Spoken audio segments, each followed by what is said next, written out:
Stand up for righteousness. Stand up for justice. Stand up for truth.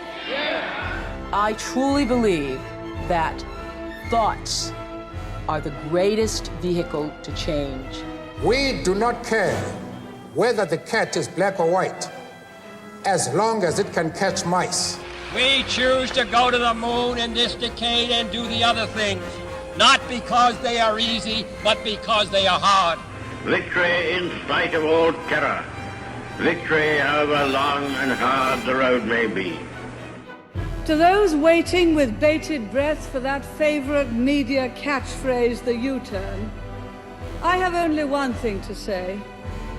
U-turn if you want to. The ladies not for turning. The secret in business is knowing something nobody else knows, is a quote from Aristotle Onassis, the Greek shipping magnate who built a fleet of supertankers and freighters larger than the navies of many countries. I thought this was an appropriate quote for our guest today, an Australian entrepreneur who set out to be the world's largest aluminium shipbuilder. Our guest today is John Rothwell AO, founder and chairman of Austal Ltd. Austal owns and operates industry-leading shipyards in Australia, the United States of America, the Philippines and Vietnam, with a joint venture in China and a global support network. John was also previously chairman of the Australian Shipbuilders Association and the State Training Board of Western Australia. Hello and welcome to another episode of No Limitations, a show where we speak to elite world-class performing men and women and unlock the secrets and influences that have shaped their destinies and that you could apply to your own life. For our first-time listeners and followers from all over the world, please don't forget to subscribe on your preferred podcast platform. And for our listeners in Canada, Singapore, and the Netherlands, a big hello. I am your host, Greg Robinson, managing partner of Blenheim Partners, the #1 research-led executive search and board advisory firm. In today's discussion, we delve into the beginnings and eventual success of one of Australia's eminent entrepreneurs. From two boats out of a backyard to creating Australia's first ASX-listed shipbuilding company, John gives us a view through the lens of an entrepreneur, thinking about barriers, expanding and opening new markets offshore, and building a legacy for the company to become a global icon. John also shares his views on the stark contrast between business conditions in Australia and the United States, deal-making in China, and imparts advice on the entrepreneur who sees the world's limitations. So sit back and enjoy. Think without barriers. John, welcome to the show. Thank you. Before we discuss Austal and the great Australian success story that it is, can you share with us a little bit about your background? Sure. I'm one of 6 children, and we were a migrant family. I was born in the Netherlands, came out in 1954 at the age of 10, and it was a very different Australia then. But nevertheless, I went to school here for the last couple of primary school years and then a bit of high school. I think back in those days, it was more important for the children to enter the workforce. So I went to work at the age of 15. And so I never had a lot of schooling, but nevertheless, learned something on the way, I suppose. So early years of work, initially, I lived pretty close to some market gardens, so I did a bit there. But between there and, say, 22 or 23, I did a lot of boy-type things. I did land clearing down south, working for a contractor. I drove some trucks and I did all sorts of stuff. But my hobby was always boats. Where did that love come from? Yeah, I don't really know that. So most of my growing up life was down here, not far from where Austal is, close to the ocean. So it was natural for us to want to sail and go on the sea. And it just grew from there, Greg. So you're a handy sailor as a young bloke? Yeah, but not good at it. Most of it was not around buoys. It was mainly out in Coburn Sound. So The racing that I did, I was not particularly competitive as a sailor. Now, at the age of 24, is it true that you commenced or you set up your first business? Yeah, I think setting up a business or using that statement is probably a bit exaggerated. So, early marriage, 24 years old. Okay. So I lived on a fairly large property. There was a large shed on that, and I started to do steel fabrication work. So I did all sorts of stuff. I made balustrating, and my elder brother was in the scuba dive business. So I used to make lots of dive compressors and that sort of stuff. But it was a general one-man business. But nevertheless, I was into metal beating, I guess. Yeah, but where does the entrepreneurial spirit come from? You got a choice as a young bloke. You love the sea, as you say, but you could also pursue a normal career and work for somebody. You've chosen not to. Yeah, that's an endless question that I've asked myself. I frankly think it's inherent, Greg. Yeah. I just think that we either want to do something. The early days of that small engineering business that I had was probably more about bringing enough income in to feed the family. I now have 4 children and would have had 1 or 2 at that time. Yep. So I probably never spent a lot of time working for other people, so I didn't quite know what that was like. And the rest of it is inherent. I've got brothers and sisters that don't seem to have those same needs to be entrepreneurial, but they're also in their respective fields really good citizens. So it's just something that's inherent, I think. No big agenda in mind? You didn't set out to take on the world? Or was it more to put food on the table for the kids? Yeah, I don't think I spent a lot of time thinking about where I wanted to be back in those early days. It was more about doing well for the family and so forth. One thing leads to another. So I think the add-on part to this story is that back in the early days of that engineering business, my brother and I both wanted a sailboat. He didn't have those metal fabrication skills, so I built 2 of them also in the backyard.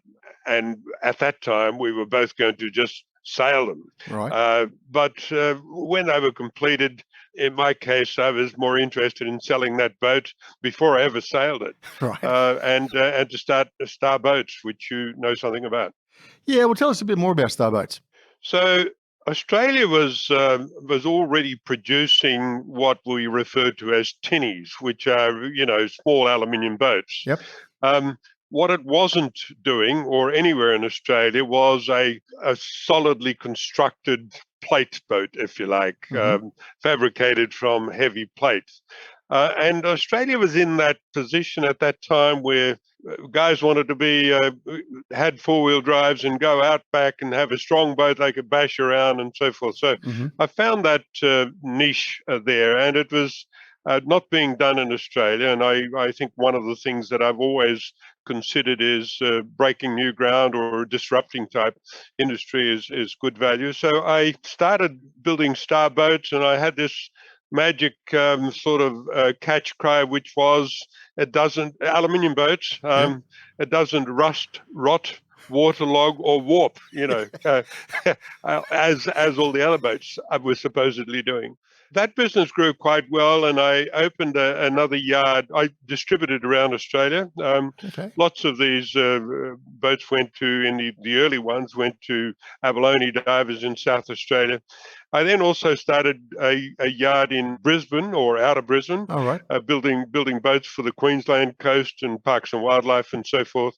And I had a small yard in Geraldton, Western Australia, where we were building largely the cray boats, or rock lobster, as they're now called.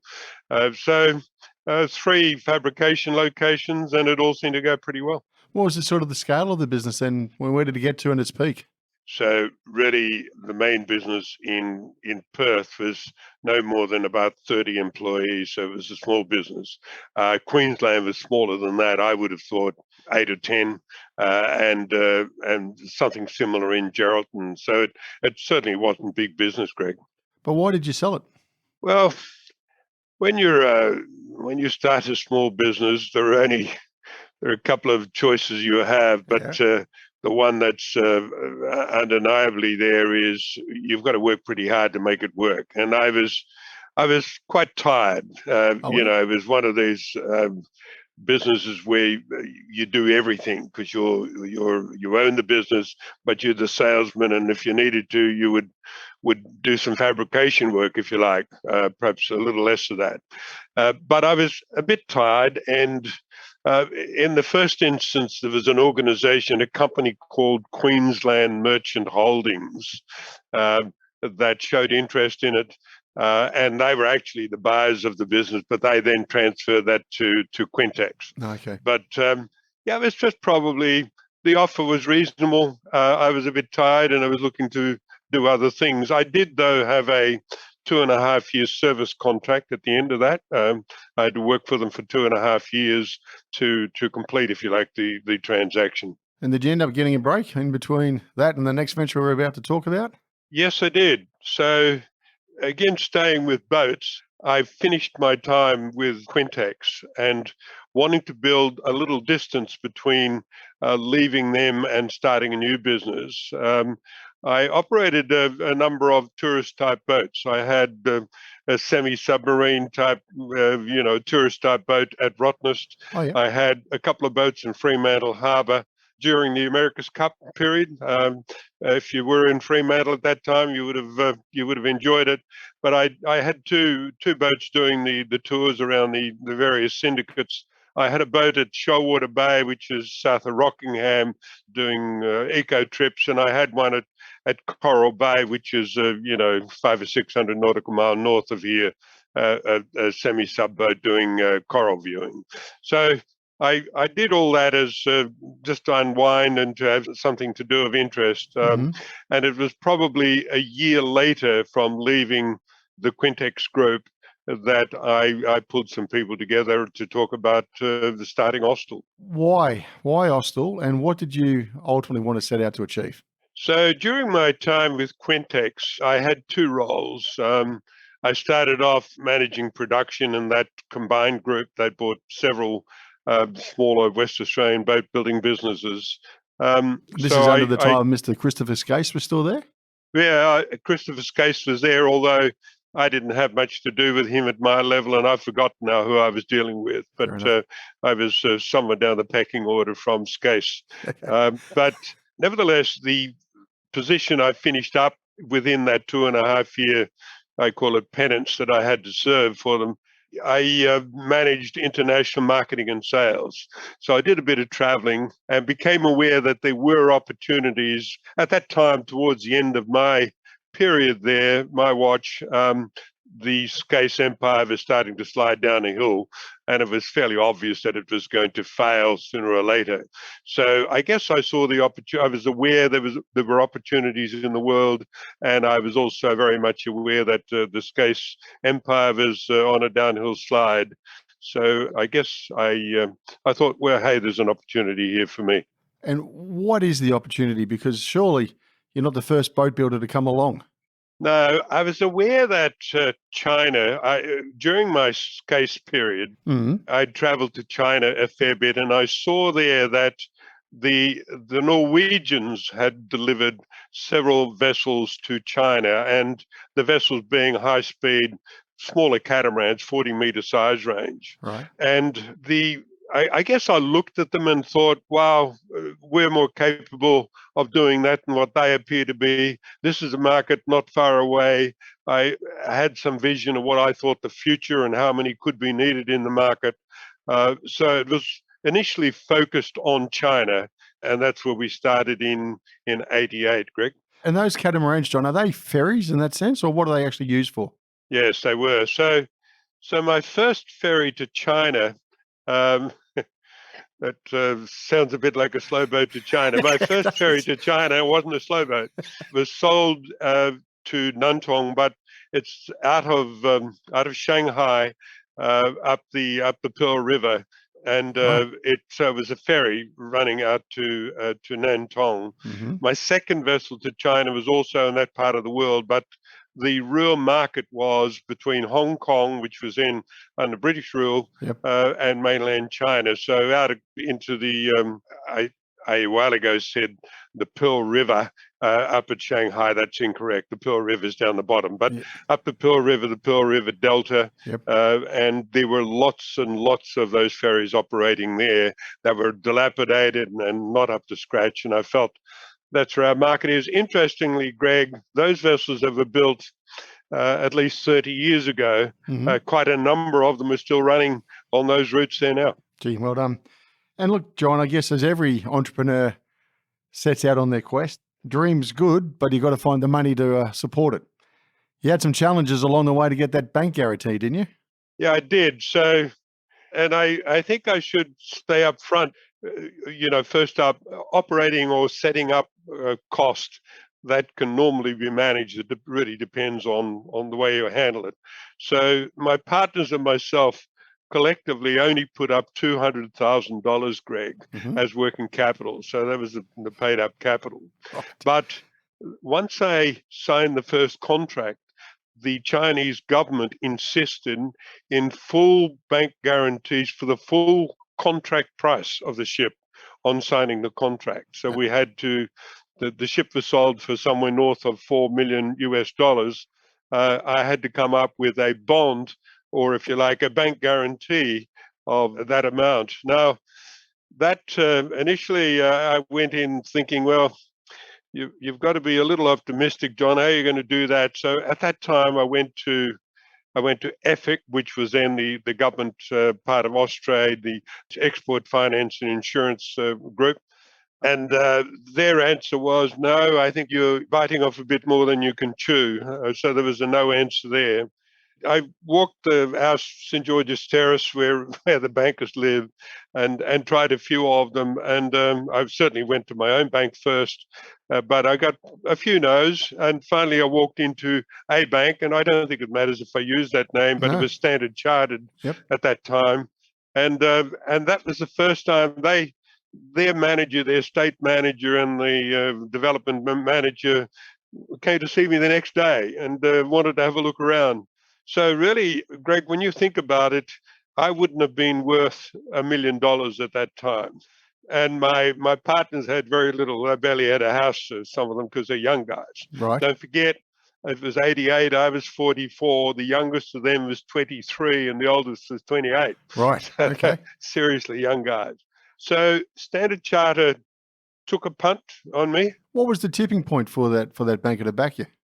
I think they realized that we had the skills, we had the determination. So I think they judged the people. That's the only way. There was no sort of strength in the financial backing that would have caused them to make that decision. I think they wanted to be part of that business, and they took a punt. But as I've said, whilst my house and assets were on the line, they were only worth somewhere south of $1 million. So it was just a phenomenal break for us, but one that we definitely needed. And I could just go on a bit, Greg, and this will make you smile. I was in London. My office rang me. I was in London at a ferry exhibition, I think, or that type of show. And my office rang and said, John, can you go back via Hong Kong? Because we've heard that there may be another opportunity to sell another one of these ferries. And I did that. And I signed another contract for a second ferry in Hong Kong, also worth close to $5 million US. And I thought, you've got to be, and of course, it had to be subject to a bank guarantee. And I didn't let the customer know how I was sweating that, but I thought you've got to be the greatest bloody optimist, to think you could do that. So I went back. I went to the state government. I wasn't going to go back to Standard Chartered at that point. I went to the state government and said, "Help me with this." And they were in election mode. And I said, "No." I went back to EFIC, and there was a louder no. And I finally ended back at Standard Chartered, and they said, "Well, we're in for one. We may as well be in for two." So they came good again. And frankly, in that first run of ferries to China, there were something like about 27 ships, all at that sort of value, all backed and supported by Standard Chartered, and we've never called on a bond, I can tell you. Gee, that's a terrific story. Can I ask you something which is also incredibly fascinating? Had you built anything anywhere near this scale previously? No, nothing at all. Okay. No. So you're presenting to the Chinese authorities or whoever the persons are buying your ferries pretty much a dream, to back me, aren't you? Because you haven't physically built the boat, are you? You're selling the dream, and then you're going to go and raise the finance. Yeah, and I think I'm fortunate that they somehow accepted my spiel, Greg. So they must have had confidence that we could deliver. And don't forget, they had full bonds. They had full bank guarantees. So if it was to go sour, they could have pulled those bonds. Yeah, right. So that was backing for them. But yeah, I think from the perspective of my history had been I'd had plenty of aluminium experience in the past, aluminium boat building experience, and somehow I must have been able to convince them that they should trust me and run with it. So what's the art of negotiation then? The art of negotiation in China is a really interesting subject, and I'll tell you another story, and I won't drag this on for too long. But I was in Nantong, up the Yellow River, isn't it, up there? Yep. And the Chinese are good at negotiating and they love it. So I was a sort of a well-meaning, bright-eyed Aussie young fellow with little experience. So we started on the negotiation for the first ship. And this went on and on and on. They had told me that the previous vessel they bought from Norway, the negotiation lasted 59 days. So I thought, hell, I'm in for something. So it was quite an interesting subject, and it was a great learning trick for me. They started off, of course, talking about, the first thing they talked about was the price. Yep. And so you have a specification, and once you'd bled what you thought you could afford to bleed, they then started on the specification, almost as though there wasn't one written, and that went on for days. And then when you got to the end of that, they'd start on the contractual conditions. And then, so you get to the point where you know how much you've got in the vessel, you know how little you've got left. So I can assure you that I didn't ever follow that modus operandi again. I always left the price to last and did the other bits up front. But they were very proud that it had been achieved within 9 days, and all I had was myself and an interpreter, and there was a room full of them. It was a game for them, but they were a great lesson for me, I guess. And did you deliver on time and on budget, John? Very much so, yes. There was a problem after signing that contract. The Tiananmen Square event happened, and there was Australian support for that first ship. It wasn't EFIC, but there was some sort of soft loan arrangement. I've forgotten the detail. But the Australian government pulled out because of the Tiananmen Square human rights issue and so forth. So the contract was halted after all that, but that only lasted a short time when the relationships were corrected, and we could continue on with the contract.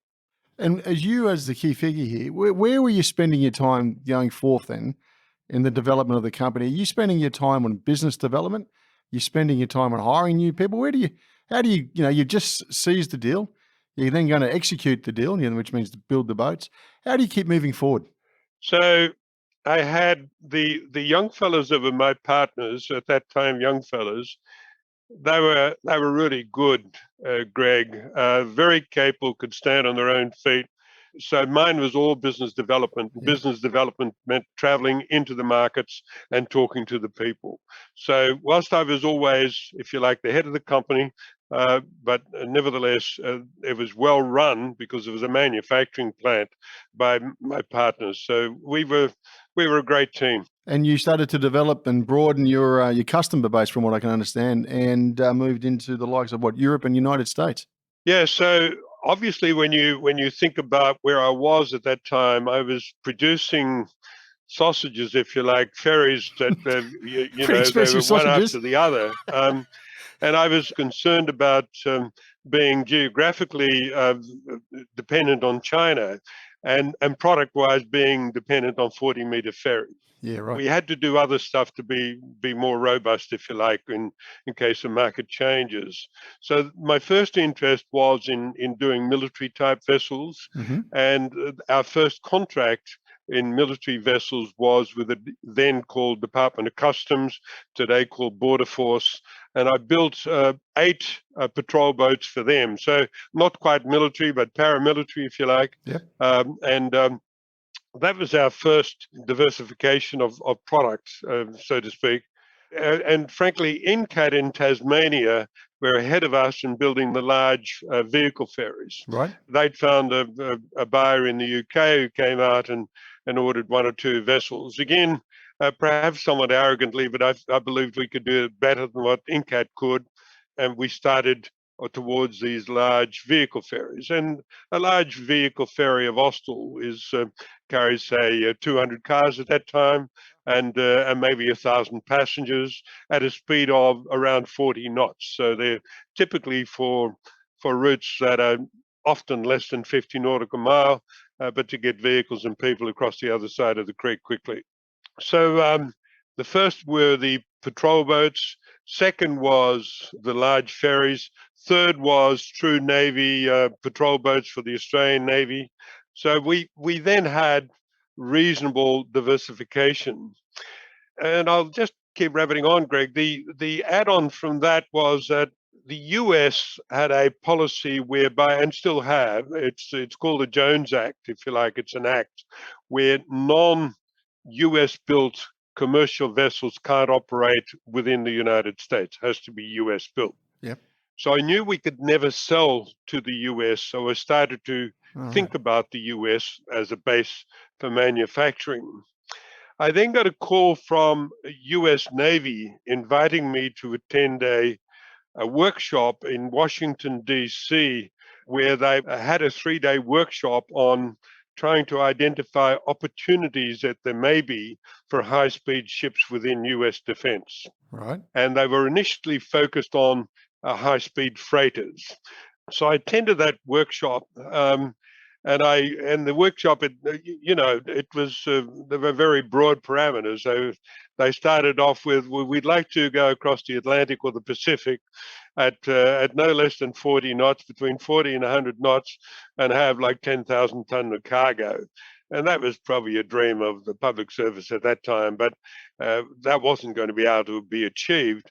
But I did come away thinking that sooner or later they would use fast in-theater type vessels, in theater meaning within a war or exercise zone, to carry goods and people and so forth into the zone. So I became quite definite that there was a market, albeit I started off looking for commercial opportunities in the US. I felt that there was likely to be a US defense market there in due time. So when did you sign your first deal? That was probably in 99, I think. And I should say the first 2 ferries I built in the US was with Hawaii. So, and they were inter-island ferries. So we built 2 big car ferries for that service.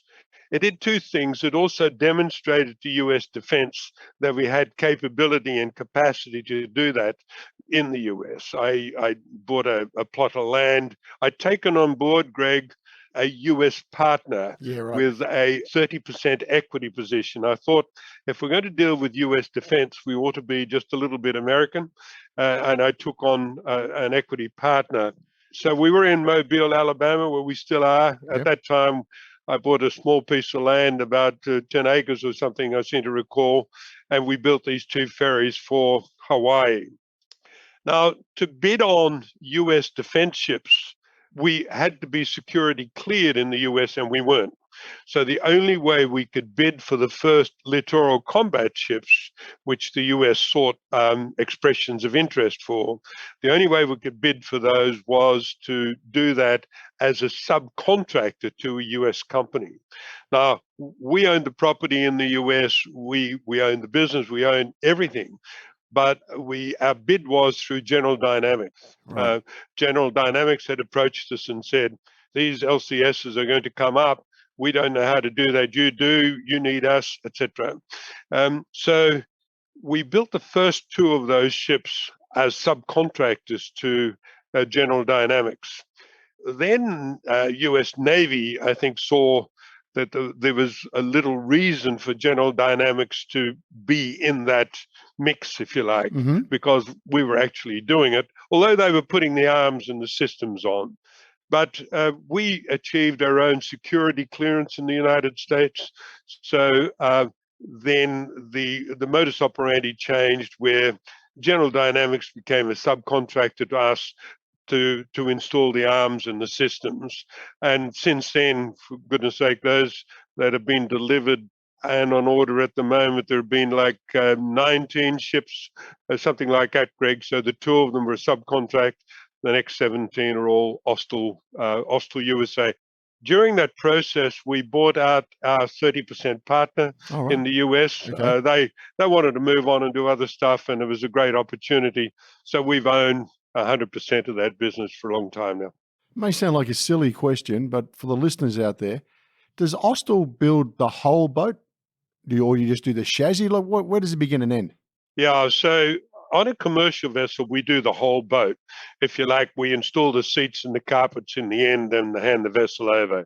With a military ship, we do the whole platform and its propulsion systems, but we don't do the combat systems. So the combat equipment or the systems driving that combat system is done, in this case, by General Dynamics. When did you walk into the office one day and say, I think we're going to make it? It's not an arrogant statement, Greg, but I don't think not making it was ever an option in my mind. Yeah, right. I probably always thought there is a way to do this, and we just went forth. You decided to list the business? Yes.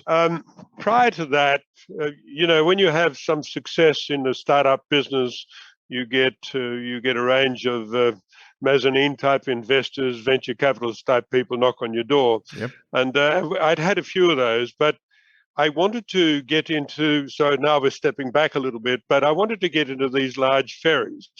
And whilst we had operated by the seat of our pants and we had almost no debt, to get into ships that were worth $40 or $50 million a shot was another dimension for me.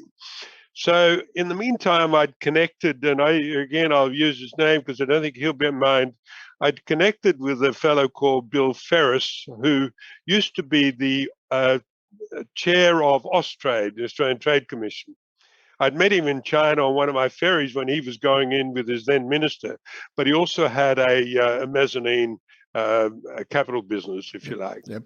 So Bill came to me. He and I hit it off. He had smarts that I didn't have, and he had confidence in me.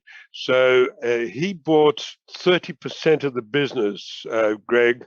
So and that was in the early years, but I seem to recall he bought 30% of the business for about $15 million. So it immediately valued the business at about 50, if you like. So that was our first upgrade from the 200 grand startup capital. But Bill was great. He was a mezzanine investor, but he added value to my board and skills that I needed, particularly in readiness for a listed company. He enforced, if you like, a level of professionalism in board matters. So we got on, and Bill's still one of my greatest friends, quite frankly, and one of my closest friends. So he brings that dynamic, which, like as you say, you can't sometimes put a number on. But were you always going to go ahead and list? Was it all about we need the capital to go to fulfill the dream? Yeah, good for that. I didn't actually answer your previous question, but I'm like that. But look, being a mezzanine investor, he clearly, they have an exit plan, right? That's right. They want to be on the train for so long, Yep. and they want to then be able to get off and go and do other stuff. So that was always the case. So when Bill was keen to start thinking about other opportunities for himself, I had to, again, reevaluate which way. We had enough cash internally for me to have bought his shares back. But that would have left me cashless again. So I then started to think about what was the best way forward to either bring in another partner with cash or whatever. and took some good advice in this town and decided that a listing was probably the most sensible option. It was also, Greg, it would prepare us for my partners to eventually peel off and cash in and move on and do other stuff. So I've never been disappointed that we listed. Somewhat of a frustration at the moment, perhaps from time to time. We'll get to that later. But no, it's been a good ride. So what's the scale of Austal today, John? First up, by way of revenue, I seem to think last year was about 1.8 bill. So we have, if that's one scale, our profit last year is obviously no secret. After tax, it was around about 60 mil or something like in that region. And people-wise, in the US, we'd have around about 4,000. Here, we would be just a bit south of 1,000. The Philippines would be around 1,000, and we have a new yard in Vietnam. It's a property we don't own, Okay. but it's a leased property, but a very capable team there, and they would have a few hundred there, Greg.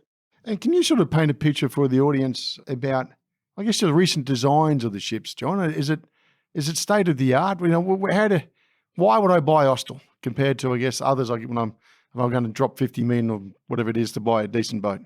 Well, other than for your ability to be able to deal with a charming chairman, Greg, there are probably other reasons. So first up, we've been very good at our research and development side of our business, and that's driven us right from day one. So if I go back to my early star boat days, I became very much aware that unless you stayed ahead of the pack, there were always people that had left us and start up competing business and so forth. So you had to keep developing or growing your product range or doing something different. And we've been good at that at Austal. So one of the interesting ones that I'll just talk to you about is one of my naval architects here who was heading the R&D team said one day, look, the trimarans will work better than catamarans. They'll have a better motion in the sea than catamarans, so three-hull configuration will work better. So he asked for a little bit of money, and I seem to think a couple $100,000 to do some work. And he built a small prototype. We fiddled around with that. But that led to us building a 127-meter trimaran for a commercial operator in the Canary Islands. Right. And that boat works really well. The trimarans, they're just a different motion at sea, far gentler on passengers from the perspective of lower seasickness. The interesting part of that was that trimaran became of interest to the United States. So the US sent a small delegation to the Canary Islands. I wasn't part of that. They did that directly between the ship operator and the US Defense to evaluate that trimaran. Now, that is the same body as such that all our LCS ships are. So I guess that's an example of a first up R&D leading to a commercial ferry. And since then, we've built some more of these trimarans for commercial operators. They're a little bit more expensive, but they're very good. But of course, it's led to 19 ships for US Navy, Greg. You a big believer in R&D then, John? Absolutely, that's right. And we still run that very strongly today. And we've got a small team, but a very capable current generation, young, bright guys. I say guys and girls probably, but no, we've got always have had a focus on R&D. I'm going to challenge you on something, John. Yes. In an article in the AFR very recently regarding delays over the $45 billion frigate program, it stated, estimates was also told there would be delays to the 6 Cape-class vessels being built by listed shipbuilder Austal in Western Australia after Chinese-made aluminium failed to meet standards for the first 2 ships. John, why are we using Chinese aluminium? Well, so first up, we have a supplier in Australia. I think I'll leave that name alone right now because it might be a bit awkward for them. We have a supplier in Australia where we buy all our aluminium. We, dependent on the project, we ask for it to be certified to a particular classification society, an overseer of quality, if you like. So we just say to the supplier, get us so many tons of this material with that certification. As it turned out, that failed, Greg. So we had started to build the ships, and for whatever reason, one of our people identified that they did some testing on some of that material well after we'd started to build it. That material didn't end up meeting the specification. We then went back to the supplier and they said, well, we've got a certificate. Bottom line is the certificate should not have been issued by the certifier, and it came to light. Now, it is unfortunate that set the project back, but it was totally out of our control as such. The supplier gets their aluminium from around the world. In this case, it was from China. Now, I think with that, it's also identified that the supplier has supplied other material for other even defence projects.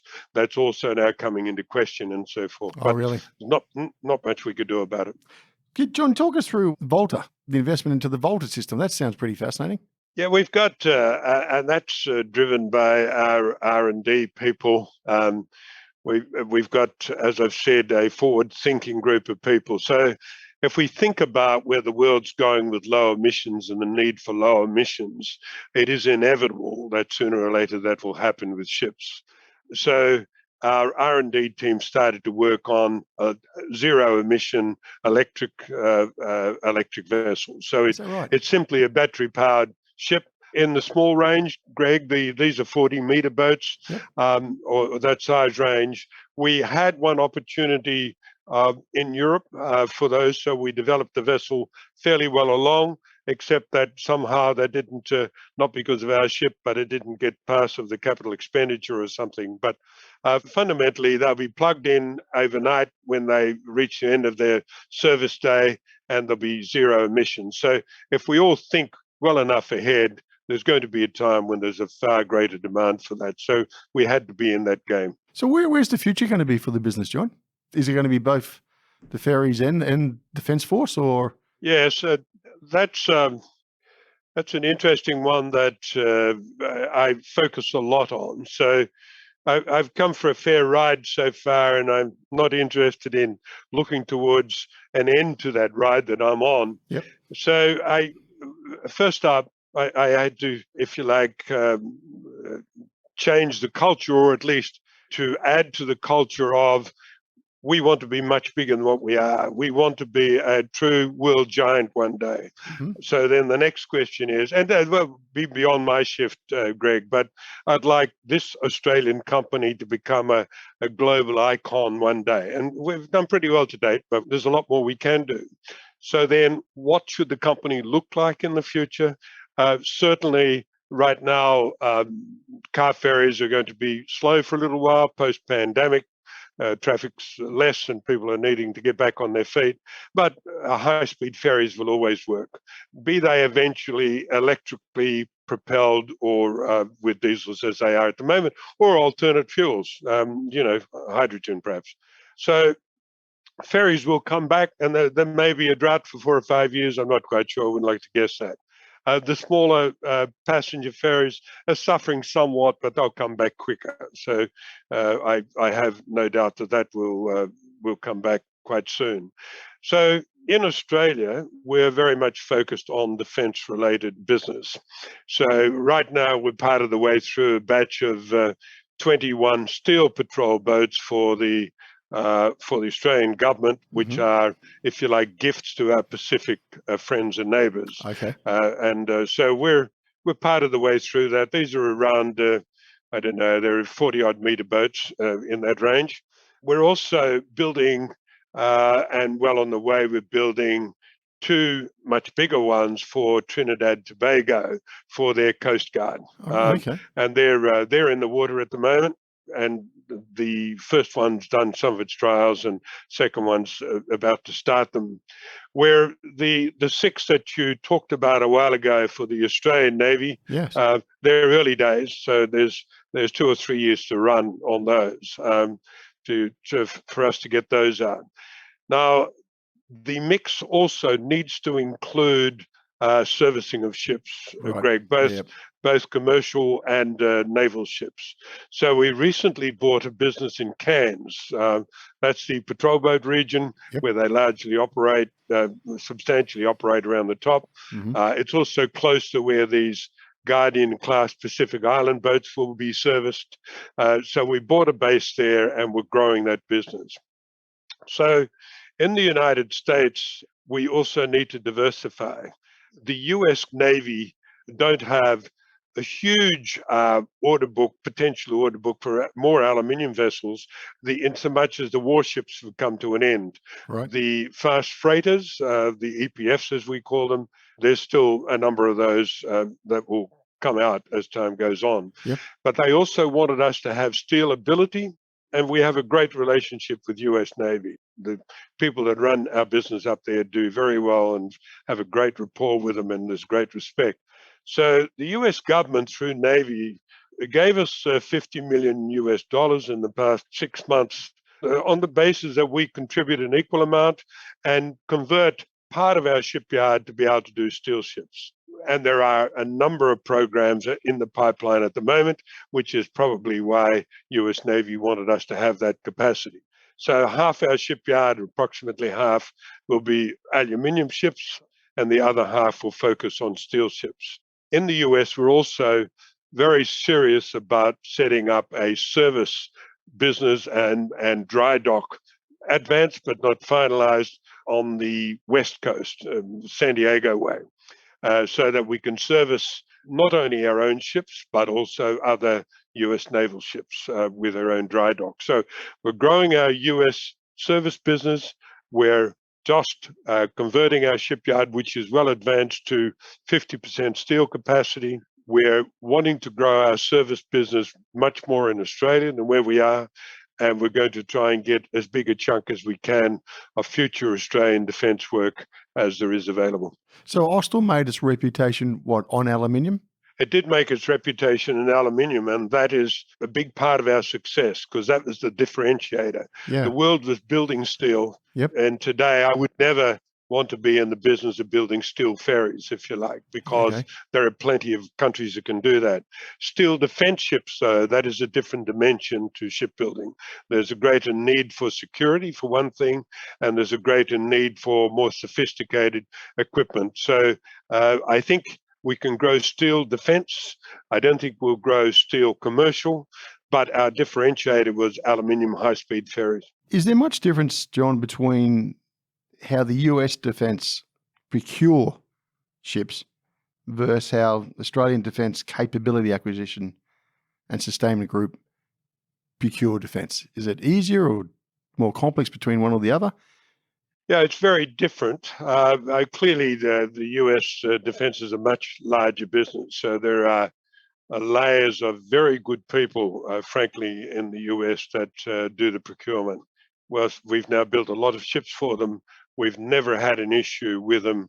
There's always been a level of just behavior with US Navy. So, they're well capable of not leaving you with huge profits, but they always leave something on the table one way or another. So they're a great organization. Yeah.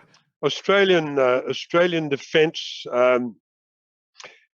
we built a bunch of Armado-class patrol boats for the Australian Navy. And frankly, whilst they started off well, they weren't maintained by us. They were maintained by a contractor.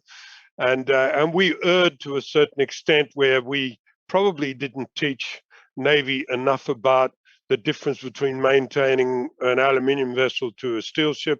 So there were some issues, and there was some dislike for aluminium in Australian defence. Oh, okay. Though one example, Greg, and I don't put all the blame on defence, but Austal's built something like around about, in Australasia, around 300 ships. Right? Okay. And around about 14 of these were these naval patrol boats.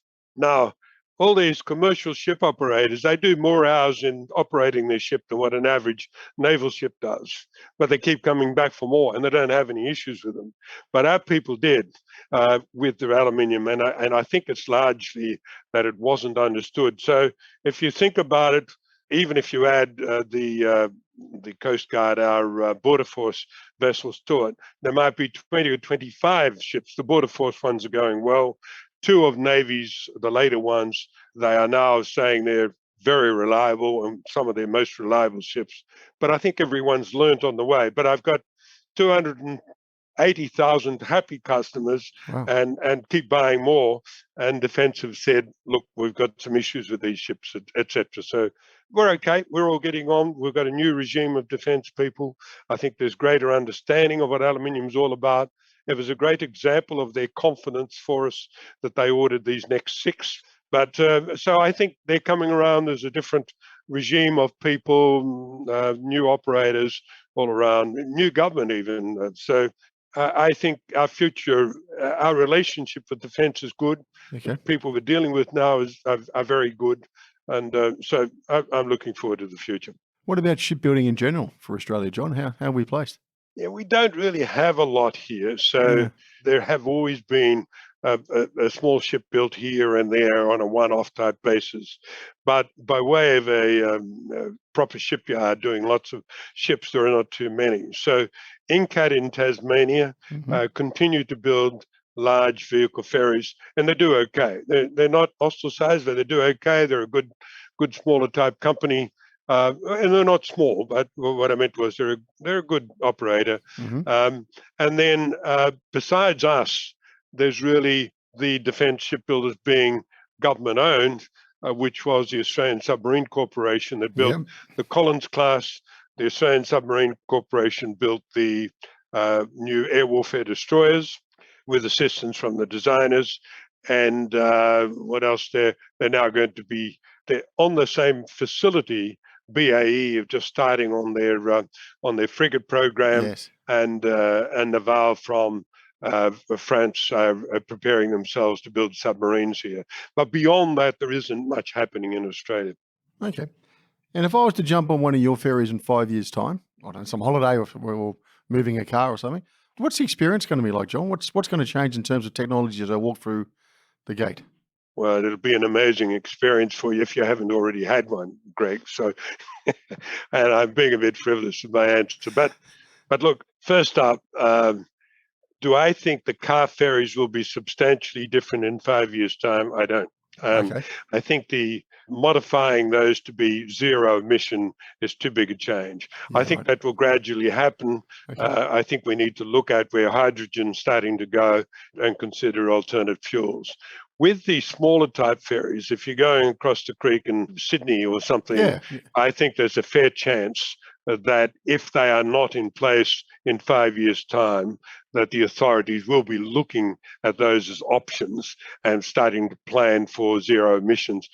The community will force them to do that, Greg, and you know that the focus there is on zero emissions at the moment. So we think most likely that is what will happen. Okay.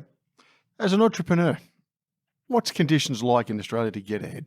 Well, I think they're very good. I've not really come across any barriers for those that need capital up front. There are a number of mezzanine type investors that would partake of that. In our case, as I've said, we didn't really have a huge need for startup capital. But no, I think the Australian community champions their entrepreneurs, and it's changed somewhat, Greg. So if you think back in Western Australia's history, you know, we had entrepreneurs like Bond and Connell and so forth. They weren't really, they didn't cover themselves in glory for some of their behavior. But there are lots of good stories in Australia of good businesses that have been started up by founders, entrepreneurial type people. So no, I think the mood is pro-entrepreneurialism in Australia. What's the worst bit of advice you received as a entrepreneur and sit back and say, thank God I didn't follow it? I don't think I can recall any advice that I took on board that was bad. So I think that there's the qualifier. Okay. So entrepreneurs everyone in business, particularly startup, will get lots of advice from lots of people. And I think entrepreneurs will listen to it all and determine which they ought to take on board and which they can ignore. But bad advice is unlikely to be taken on board because entrepreneurs are quite driven themselves and quite focused on where they think they're going. So smart people will listen to lots and take on board what they want to. But I don't recall anything that was bad advice that I took on board. Okay, but just back in your comment just then, I think you said you're incredibly focused. How do you operate, John? Is it a 3-year plan, 5-year plan? You're building large capital scale operations. How does the entrepreneur in you get everybody on board and execute the plan and keep everybody focused? How do you operate? So first up, if I tackle the people thing, okay, the people thing is really leadership. So if providing you've got, again, I don't want to sound like I'm blowing my own bugle, but I put a hell of a lot of value on honesty and transparency from everyone. And ethics are a big part of our makeup. Secondly, if you're leading properly, and then you're demonstrating both those values, if you like, and also the other values of don't think with barriers, jump over them, get around them, do whatever you want, just go for it, and give people enough room to be able to do that, then you're going to grow a team that will support you. I've got an honor board down here that has, we've only been in business for 31, 32 years. On my honor board, there are now, I can't remember how many, but there are a lot of names of people that have been here 25 years or more. So I guess it's saying something. There are a lot more in the 20-year, and so it goes down. But so we've been able to build up a loyalty and let them participate in the pride of what we do. What we do is quite sexy, Greg. So we don't make dumb widgets. We build fancy ship for that's right. people to fight wars with or move stuff around. So people get a sense of pride. They get a sense of pride of talking to their families at home and what we've achieved. So that's the people thing. The other part of your question was what motivates me. I enjoy this ride, so I don't have a limitation. Sooner or later the brain it's already probably starting to move slower, but I cover myself by employing lots of smart people around me to make me look good, Greg. But there's no end in sight for me. I'm 77, and with a bit of luck, I might have really good health for another 5 years or more. But if that wasn't to be the case, then so be it. I've got a team that can keep running this show well. But you get to a point, I used to jokingly say, when I get to a point to be able to buy a good bottle of wine and to buy new shoes when I need them rather than resold them, I'm going to be happy. And that's where I'm at, and that's probably a bit frivolous, but it's not money that drives you. It is, we're building something. We're building something that's exciting. We're doing something for the first time, never been done in Australia. To think about what we've done, we are the only foreign warship builder in the United States. Incredible, isn't it? So that gives you. I'm bragging a little. That you got the right bragging, but it's a personal satisfaction. I get to Mobile, Alabama, and look out my hotel window and see our business spread out in front of me, and 4 or 5 or 6 warships tied up. They're in different stages of completion. So that gives me a buzz. But the buzz ought to go on. In Australia, we do have an element or a number of entrepreneurial startup businesses. They get to a point where they can cash in, float it or list it, and it disappears overseas or it gets sucked up into a conglomerate. That wouldn't, for me to think about that happening in my lifetime or beyond is daunting. I would like us to be able to be that prominent Australian success story, manufacturing success story. And I'll keep rowing the boat while my brain allows it and my fellow directors don't think I'm too stupid to do it, Greg. No barriers. Would you say get around, over the top, get underneath, get around? How do you build that? I think that's probably inherent. Again, if you allow barriers to stop you, then you're probably never going to get as far as you need to go. So again, did I think when we started that we'd be building high-speed warships for US Navy? Probably not, but I didn't actually think of a dimension and end dimension. I thought, certainly on the day we started, when we only started on 40-meter size ferries, our business plan, which we built in about the first year we were in operation, just with my guys sitting around together saying, where are we going to take this thing? We were talking about 100-meter ferries back then. So when the US opportunity came up, it would be easy to think, oh, well, the US laws give it to their own, or this will happen, that'll happen. But I just ignored that, and I thought, no, we can do this. And we did. So a bit of luck helps. But certainly, I've never allowed anything to be too daunting for us, Greg. Have you had many setbacks? And, yeah. And if you did, how did you handle them? I had one bad one, and that's much more recent. That's in the past 2 or 3 years, where we didn't win a patrol boat contract, offshore patrol boat contract for the Australian government that we should have won. Right, okay. And the detail of how we lost that is too complicated to talk about. But we were price competitive, but I think a fair bit related to our relationship with the then people we had in Austal wasn't as good as what it should have been. So, and I haven't got over that. The only, in so much as I'm still really surprised at it, because it didn't go to an Australian company, although they're being built in Australia. But it didn't go to an Australian company. We're a bigger company. We're more experienced. We're more global experienced. And to think that we couldn't have won these OPVs is it still shatters me to a certain extent. But we moved on. When you sit there at night, and when you were running the show as the CEO, and you know this decision's going to be a game changer, I've got everything on the line, or whatever it's going to be. Do you bounce it around with anybody, or do you just sit back and make the call yourself? What's been your approach? So I get things right. I get my ducks in a row in my own head to start off with, and I then run it past our team. And by nature, I'm a quick decider, which is, there's a danger in that. So you also need people to slow you down a little bit. Let's think about this, that, and the other. Not to block you, but to make sure that all the decisions are challenged. So most definitely, I've got a very good senior team here.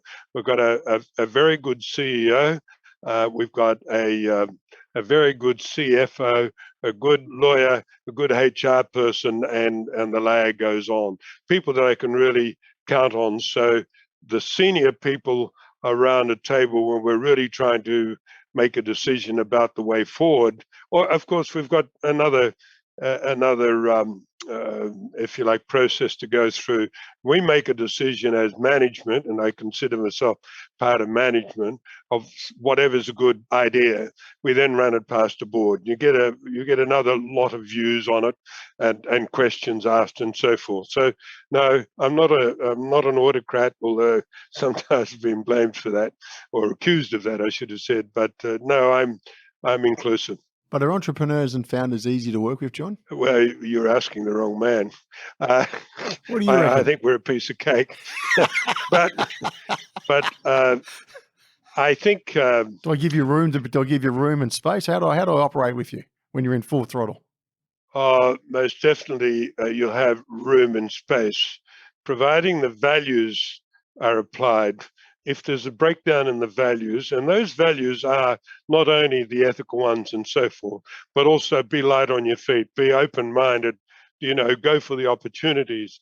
Providing all those values are in place, I get out of the road. I'm here every day. I enjoy it. And I have great interaction with our team, our senior team. They make the decisions. I don't. By the same token, before making any substantial decisions, they'll run it past me, and very seldom would I have a differing view. But no, I think I'm reasonably easy to live with, but you'd have to ask others. Now, you made the move from the exec into the boardroom. And this day and age, there's a lot of compliance and governance and lots to read, John. How are you finding all that?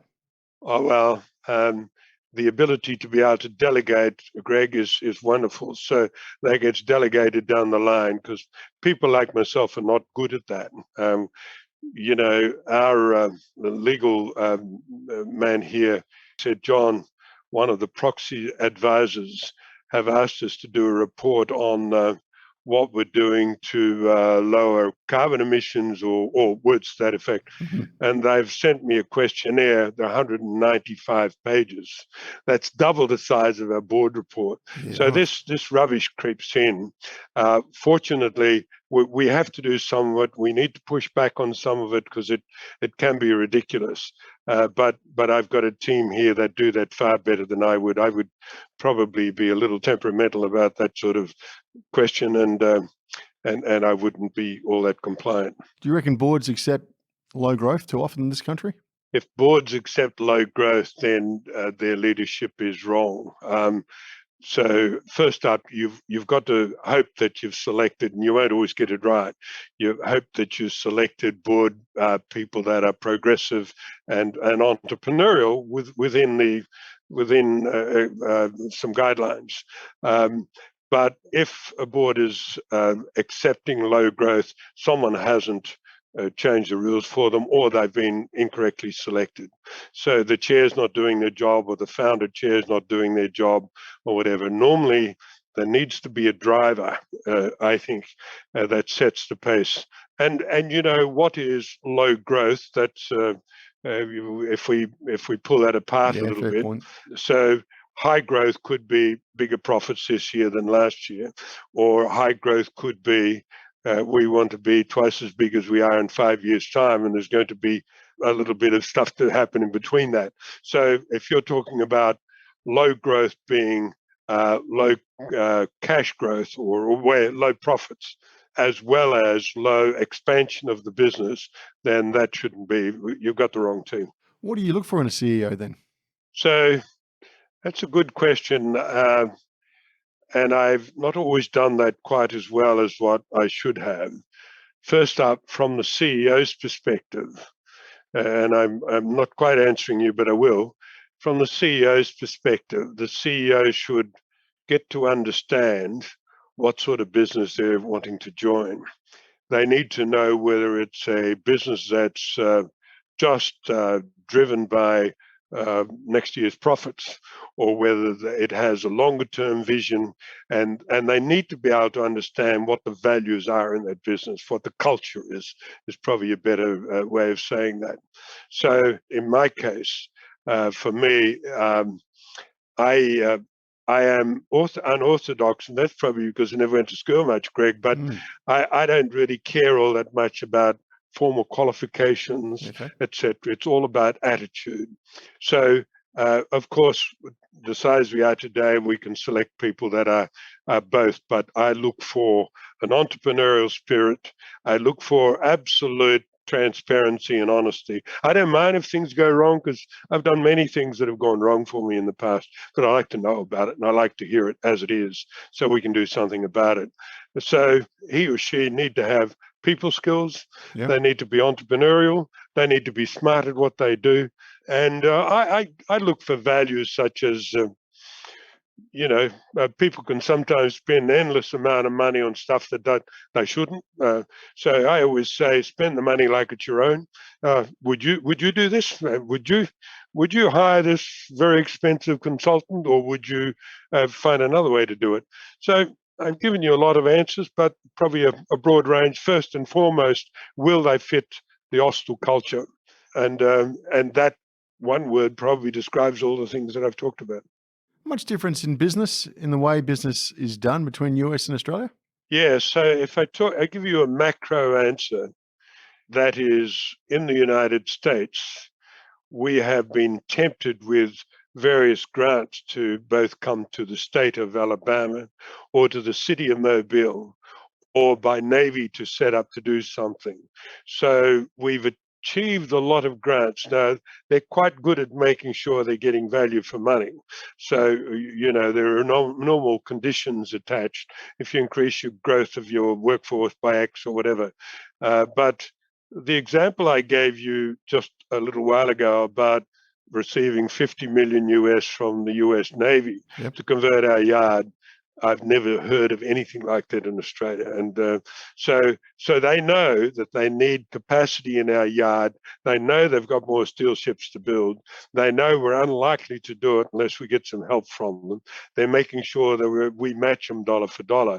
But that's a good example of the difference between the US. When I first traveled around the US deciding where to set up, and one of the places I visited was Mobile, Alabama. The first thing I got was a call from the governor of Alabama to say, John, we really want you here. And the next I got a delegation headed by the city of Mobile with the mayor and 2 or 3 of his people trying to encourage me to get there. So they're all commercial people, and they're not just figurehead type people. They're people that want business for their state or their city. I've not seen any sign of that in Australia. You reckon Australia is open for business then? Yes, it's open for business for people that want to set themselves up for business, but I don't think government does all that much to encourage people to set up business. So we've seen. Look, I'm a person who believes in free market, so I don't expect to get any handouts. If I was bidding for OPVs or whatever, and my price wasn't going to match the next guy, but I was hanging my hat on the fact that I was Australian, that wouldn't be right. The taxpayer, you wouldn't want that to happen. You want people to be responsible. By the same token, I think the Australian government could do more, and I think people should be more focused on trying to win business for Australia. Now, in the last few days, I had some lunch with a group of people with John Howard, and he was very good in a lot of ways for business. And I'm not making a political statement because I wander all over the place. But I said to him one day, I said, Prime Minister, you've got posts, you've got embassies around the world, you've got defence attaches that go around these places around the world. But if the Brits have that, they make sure that the defence attaché is aware of what that country needs by way of defence equipment they might be able to flog out of the UK. We didn't have that. So I said, between your defence minister and your foreign minister, you own the embassy and you own the defence attachés. Make these guys or girls be really aware what's happening in Australia, what's available in Australia. Let them be charged with identifying opportunities in the countries they're going to, and would they then bring that to the attention of Australian industry so we can go out and knock on their door. So before Howard went, I still have his letter here somewhere. He says, John, I fixed that, and I've set so much money aside so that we can get that. I don't think at that time we quite got there, but it's much better now, Greg. We're really, and frankly, I think we've got to give Chris Pine some credit for that. I think he worked hard at trying to achieve that. So I think we need to be unashamedly, if Foreign Affairs are aware that the defence chief's coming to Australia, they've got to unashamedly try and sell him something, right? Put industry together with him or her. I keep using the gendered term, but ignore that. But we've got to, they should be in the business for selling. If Australian-built patrol boats or warships go to a foreign port, they've got to bring the builder into that port, and they've got to invite the chief of Navy or Army or whatever on board and say, hey, meet the builder. We're here to show this thing. So I think that more could be done, but they're certainly on the right track at the moment, Greg. Okay. China. You're a man in defence. You know the markets. What do we do? And what do you do? So don't forget, our business success in the first instance was built on the orders out of China. So I have a long history there of commercial ferries. Right now, there would be, that would have built up to 50-odd ships, I would think, in China with an Austal banner on it. Maybe a few have been retired, but many of them are still there. So that was the China then. The China today, though, is more complex. Now, whether I don't want to get into a political debate as to who's most at fault in that breakdown of relationship, but there is a breakdown of relationship, which we're seeing through trade issues and so forth.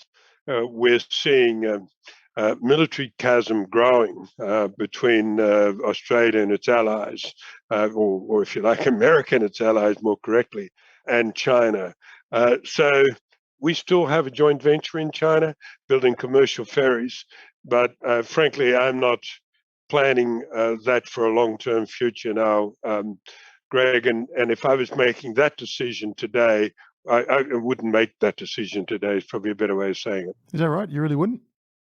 No, I think we need to see when this will stabilize. I think, as I've said, with this growing trade war that's happening and bickering around sort of the military type issues in the China Sea, I think we just need to stand back for a little while and see how it all develops. So how do you see the economy of the world, John, for the next 12 months? You know, I'm a simple shipbuilder. I'm not good at commenting on world economy. I would clearly there are all sorts of unknowns, Greg. We don't know. We're still seeing other countries seriously suffering pandemics, and we don't quite know the magnitude of what that's costing them or what that's likely to cost them. So I'm afraid I can't call that one. What do I see for the economy of Australia? Australian government, the present government, I think have done well at keeping the economy, internal economy going. You know, people getting JobKeeper or whatever doesn't make a lot of difference to Austal, where our business is elsewhere. But certainly for the retail sector and so forth, they've done great. In Western Australia, of course, we're living the dream. We've got, we've got a lot of iron ore. Yes. We managed, in spite of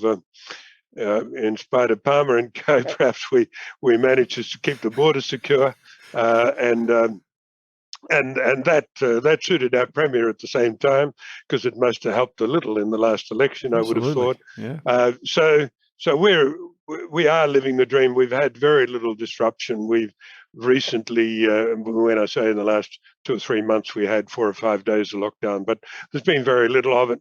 And our people who work from home, there's hardly been any disruption, and we're in good shape. So on the world economy, I'm not qualified to be able to comment on. Australian economy, I have confidence. I think the current Treasurer is doing a great job. And as I've said, state-wise, I think our current team are doing a good job, and they've done a good job up to now. And that's probably all I'm qualified to talk about, Greg. Now, for your investment in technology, let's talk about digital technology in general. Okay. So what has happened, of course, is that the ships are getting more sophisticated, and digital is part of that. So, for instance, for quite some time now, we've got a product that is an Austal-built product called MarineLink, which allows us to monitor ships wherever they are in the world. We could, if I was to give you a silly example, we could tell you whether a vessel operating in the Mediterranean has left an engine room watertight door open, if we wanted to. Absolutely. So we can with certain engine species types, we can monitor. We could say, and I'm being frivolous with the example, but it's true.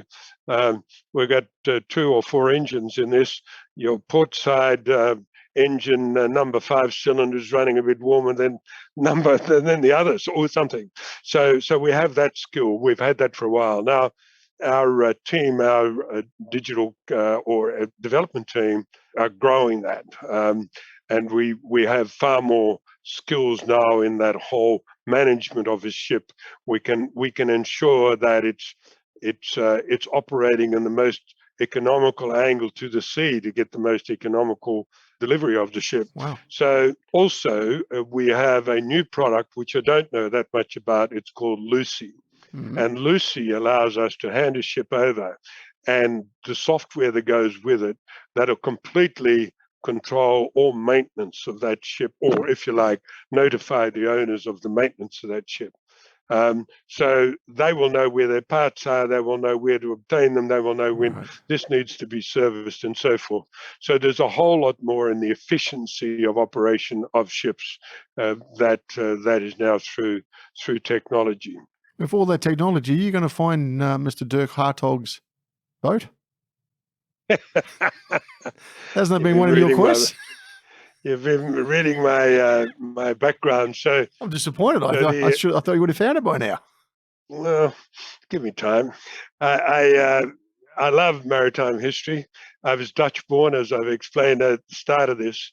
I love maritime. I like scuba diving. That's my favorite hobby today, and I do it at every opportunity.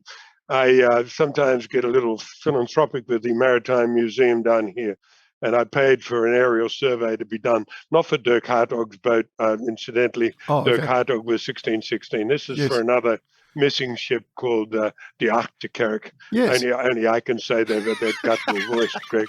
But that vessel, there was a dispute between the maritime archaeologist and a private citizen as to where that ship was, and to settle that, we flew over that.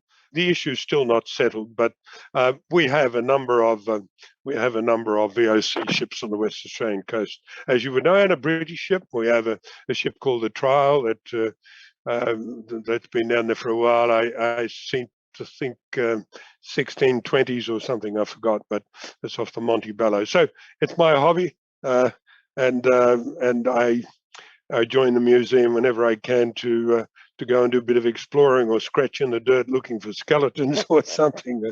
That's just strictly hobby. What's next for you, John? This business is not quite where it needs to be. It probably never will be while I'm alive. But again, so far I've had marvelous health, and I'm very fortunate. That can change for all of us anytime. But I certainly have a young team here, and so my interest is in making sure that a culture towards that end goal that I've already spoken about, which is a culture of we want to be an Australian icon. So 50 years from now, I'm saying to our people right now, I'm not very interested in a 5-year plan. Of course, we're interested in what we're going to do in 5 years, but I'd like them to think about 30 or 50 years. Where do we want to be, and what should we be doing now that will support that vision? So I want to be on this ride for as long as I can, Greg. John, if you were looking back at that young John, 15 years old, departing school, what advice would you give him now? I would probably say don't allow anything or anyone to stand in the way of where you want to go. And in my case, I was wanting to be in business.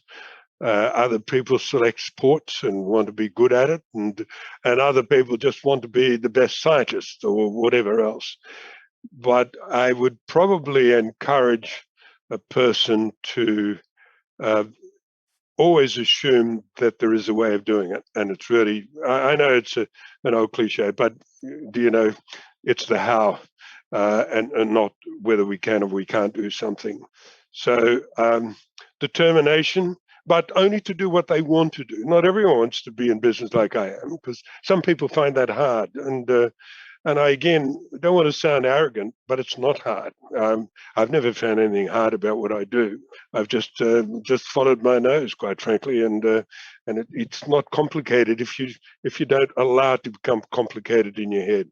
So I would say to someone, think without barriers and go for your goals. On that, John, thank you very much for making the time to join us today. It's been a real pleasure. It was fun. Thank you, Greg. You've been listening to No Limitations.